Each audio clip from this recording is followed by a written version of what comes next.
La destruction de la couche d'ozone peut entraîner de graves problèmes de santé, tels que le cancer de la peau, des troubles oculaires et un affaiblissement du système immunitaire, ainsi que des effets néfastes sur la faune et la flore.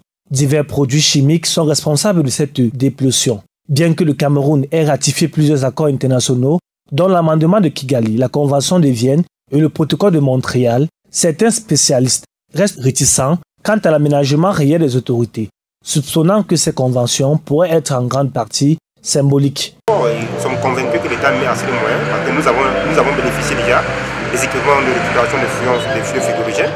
Je vous rassure, ce sont des équipements qui ne coûtent pas 100 francs et que s'il fallait que tous les professionnels se permettent de le faire, on n'en aura pas assez, vu les moyens limités parfois des professionnels. Les experts mettent en garde contre des projets de géo-ingénierie solaire qui visent à atténuer le réchauffement climatique en injectant des particules dans la stratosphère pour réfléchir une partie des rayons solaires. Ces interventions pourraient cependant avoir des effets indésirables sur la couche d'ozone. Les anciens gaz ont parfois la couche d'ozone, ce qui laisse traverser les rayons ultraviolets. Ces rayons ultraviolets viennent créer des maladies, viennent réduire la capacité de production de nos bassins agricoles.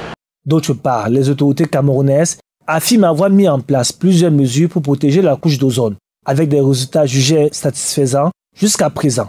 Cependant, des efforts supplémentaires sont nécessaires pour véritablement inverser la tendance actuelle. Le Cameroun a fait des efforts énormes parce que si nous présentons le bilan de ce qui a été fait, nous trouvons que certains produits très toxiques, des substances ont été détruites par le Cameroun. Et je pense que nous sommes parmi les meilleurs grands réalisateurs des objectifs qui ont été fixés. Je pense que nous sommes c'est pour célébrer les efforts que nous faisons, mais demander qu'on ait encore de l'avant. Parce que comment ne pas finir, comment nous continuons.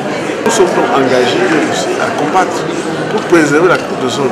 Bien que la couche d'ozone soit actuellement fortement affectée, elle devrait se régénérer dans les 4 prochaines décennies si la réduction progressive des substances chimiques nocives se poursuit à l'échelle mondiale. Cette démarche contribue déjà à atténuer les effets du changement climatique.